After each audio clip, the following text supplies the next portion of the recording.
DSC certificate వెరిఫికేషన్కి వెళ్ళేటువంటి అభ్యర్థులు మీ దగ్గర ఉన్నటువంటి సర్టిఫికేట్లను ఒక ఆర్డర్ వైజ్లో ఒక ఆర్డర్ ఆఫ్ సీక్వెన్స్ అంటూ మనకు డిఈఓలు ఒక లిస్ట్ ఇవ్వడం అయితే జరిగింది.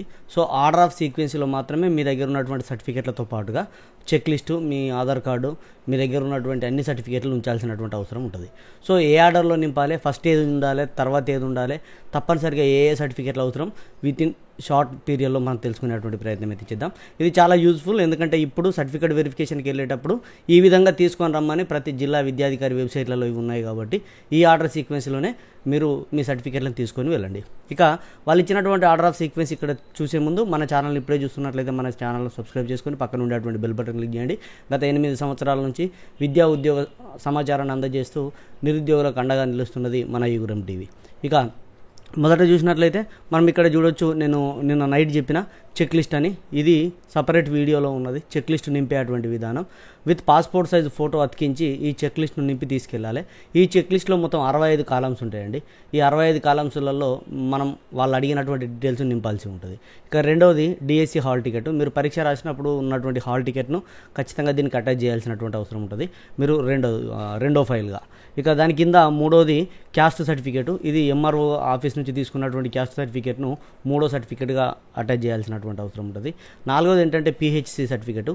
ఈ పిహెచ్సి సర్టిఫికేట్ అనేది అందరికీ ఉండదు. ఎవరైతే పిహెచ్సి అవైల్ చేసుకుంటారో, ఎవరైతే పిహెచ్సి క్యాండిడేట్స్ ఉంటారో వాళ్ళకు మాత్రమే, ఇది అందరికీ కాదు. ఇక ఈడబ్ల్యూఎస్ సర్టిఫికేటు.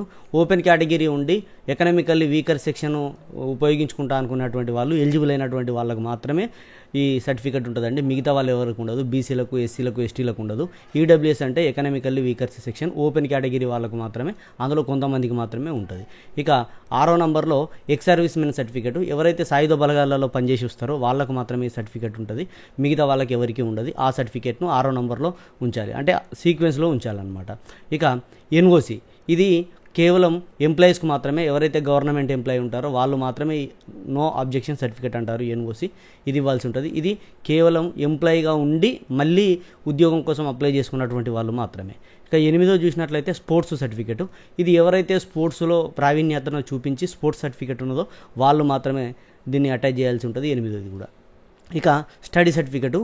స్టడీ సర్టిఫికేట్ అంటే ఆల్ టోటల్ అందరూ ఇప్పటి వరకు అప్లై చేసినటువంటి ప్రతి ఒక్కరు కూడా 1వ తరగతి నుంచి 7వ తరగతి వరకు ఉన్నటువంటి స్టడీ సర్టిఫికేట్లు అన్నింటినీ కూడా ఒరిజినల్స్ని ఇక్కడ 9వ నంబర్లో ఉంచాల్సినటువంటి అవసరం ఉంటుంది. సీక్వెన్స్గా ఆర్డర్ ఆఫ్ సీక్వెన్స్లో మనం 9వ నంబర్లో ఉంచాలి. ఇక నాకు పిహెచ్సి లేదు, ఈడబ్ల్యూఎస్ లేదు, ఎక్స్ సర్వీస్ మెన్ లేదు, నో అబ్జెక్షన్ సర్టిఫికేట్ లేదు, స్పోర్ట్స్ లేదు అని అంటే ఇవన్నీ వదిలేసి direct DSC rank, caste certificate, ఇక్కడ స్టడీ సర్టిఫికేట్ ఇవి పెడితే సరిపోతుంది. అంటే కొన్ని ఉండొచ్చు, కొన్ని ఉండకపోవచ్చు. సో అట్లా చూసుకోండి. 1 to 7th స్టడీ సర్టిఫికేట్లు అన్నీ ఉండాలి. ఒకవేళ లేకపోతే ఆ స్టడీ సర్టిఫికేట్ ఏ తరగతికి అయితే స్టడీ సర్టిఫికేట్ లేదో దానికి సంబంధించినటువంటి రెసిడెన్సీ సర్టిఫికేట్ కానీ, దానికి సంబంధించినటువంటి లోకల్ క్యాండిడేట్ సర్టిఫికేట్ కానీ ఏదో ఒకటి ప్రూఫ్ ఉండాలి. 1 నుంచి 7వ తరగతి వరకు అన్నీ ఉంటే బెటరు. కానీ వాళ్ళు చూసేది ఏంటంటే 7th నుంచి 4th వరకు చూస్తారు. 7 to 4 ఉంటున్నా సరిపోతుంది. ఇవన్నీ కూడా 7 to 4 ఒకే జిల్లాలో ఉన్నట్టుగా కనిపించాలి మనకు. ఒకే జిల్లాలో ఉంటే 7 to 4 సరిపోతుంది. లేదు అని అంటే 1 to 7 పూర్తిగా అన్నీ ఉండాలి. ఈ విషయాలన్నీ కూడా మీకు తెలుసు. ఇక ఇక్కడ నుండి ఇవన్నీ కూడా సపోర్టెడ్ డాక్యుమెంట్స్. ఇప్పటి నుండి ఇక్కడ 10వ నంబర్ నుంచి ఉన్నాయన్నీ కూడా మన ఎడ్యుకేషనల్ క్వాలిఫికేషన్కి సంబంధించి. ఫస్ట్ది SSC certificate, 2 intermediate, 3 graduate, 4 post graduate. జాగ్రత్తగా చూడండి, ఎస్ఎస్సి ఉండాలి. ఎస్ఎస్సి కింద ఇంటర్మీడియట్ పెట్టాలి. ఇంటర్మీడియట్ తర్వాత గ్రాడ్యుయేషన్ది పెట్టాలి. గ్రాడ్యుయేషన్లో మార్క్స్ మెమో అండ్ ప్రొవిజనల్. ఇక్కడ పట్టా ఖచ్చితంగా ఉండాలని ఏం లేదు మన కాన్వకేషన్ అనేది. సో ఏదున్నా సరిపోతుంది. మార్క్స్ మెమో, ప్రొవిజనల్ ఈ రెండిట్లలో ఏదున్నా సరిపోతుంది. 2 ఉంటే 2 పెట్టండి. ఇక పోస్ట్ గ్రాడ్యుయేట్కి సంబంధించింది కూడా అంతే. సో ఇవి మినిమం క్వాలిఫికేషన్కి సంబంధించి. ఎస్ఎస్సి ఏమో డేట్ ఆఫ్ బర్త్ కోసం చూస్తారు, డిఓబి. ఇంటర్మీడియట్ అనేది డిఎడ్ వాళ్ళకు తప్పనిసరి, అంటే మినిమం ఎడ్యుకేషన్ క్వాలిఫికేషన్గా ఉంటుంది. గ్రాడ్యుయేట్ ఏమో బిఎడ్ వాళ్ళకు మినిమం ఎడ్యుకేషన్ క్వాలిఫికేషన్గా ఉంటుంది.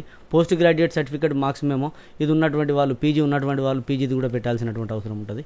ఇక ప్రొఫెషనల్ సర్టిఫికేట్ 14 చూసినట్లయితే ప్రొఫెషనల్ అంటే మీరు డిఎడ్ చేసిరా, బిఎడ్ చేసిరా, దీన్ని ప్రొఫెషనల్ అంటారు. బిఎడా, డిఎడ్ అయితే డిఎడ్ యొక్క మెమోస్, బిఎడ్ అయితే బిఎడ్ యొక్క మెమోస్.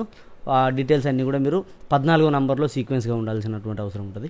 ఇక 15లో మీ టెట్ మార్కులు, మీ టెట్ యొక్క మార్క్స్ కార్డు ఉంటుంది కదా, అది టెట్ కార్డు రాలేదు కదా సార్ అని అంటే మీరు టెట్ వెబ్సైట్ నుంచి అది స్క్రీన్ షాట్ తీసుకొని ప్రింట్ తీసుకుంటే సరిపోతుంది. Aadhaar card and DSC rank card మనకు రాలేదు కదా ఎట్లా అంటే సేమ్ డిఎస్సి వెబ్సైట్లో మీ హాల్ టికెట్ నెంబర్ కొట్టగానే మీకు ఒక నంబర్ వస్తుంది కదా, స్టార్టింగ్లో మీ జిల్లా ర్యాంకు అండ్ మీ డీటెయిల్స్ అన్నీ వస్తాయి కదా, దాన్ని స్క్రీన్ షాట్ కొట్టి ప్రింట్ తీసుకుంటే సరిపోతుంది.